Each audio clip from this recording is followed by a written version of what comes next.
At the end of our Parsha, Yosef solves the dreams of the butler and the baker.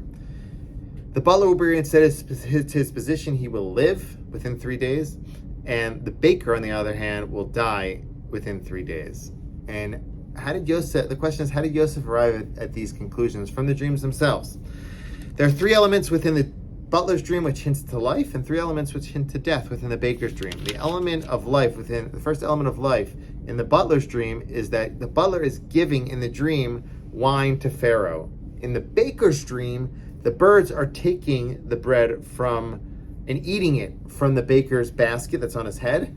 This is an element of taking. So when analyzing the dreams, and Yosef saw giving, that's an element of life. Perhaps that hinted to him that the butler would live. Another element is that there's a whole process described in the dream of the butler, whereas there's a blossoming, there's a ripening of the grapes. The Pharaoh's cup is in his hand. He squeezes the grapes as a process.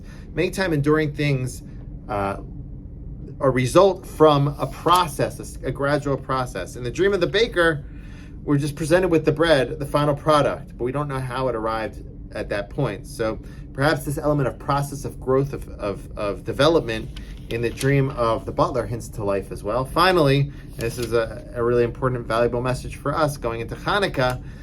The dream of the butler involves being proactive. Perhaps the butler remembered his sin, what he did wrong. The sages say that a bug was found in the wine that he presented to Pharaoh. Perhaps he was thinking about that. He analyzed that, and he was proactive in thinking about how he could ensure that the Pharaoh will be provided with the proper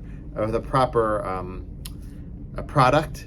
And so in his dream, he was thinking about that. He was thinking, I'm going to press the grapes myself. I'm going to ensure that it's placed in his hand. It will no longer happen again. And for this proactive element, perhaps hinted to life as well. Whereas in the baker's dream, the baker is almost a victim in the dream. The birds are taking from the bread of the baker, and the baker is helpless. And perhaps this hints to an overall orientation of life, which results from being proactive. Jews have gone through a lot throughout our history, but what's led us to persevere is us being proactive and not succumbing to all the dangers, all the threats that we face throughout the generations. This is the message that emerges from this story. It's the message of Chanukah as well. When the Maccabees fought back, they could have given up, they could have succumbed, but they didn't. They fought, and through their fighting, they achieved many great miracles for Am Yisrael. Shabbat Shalom.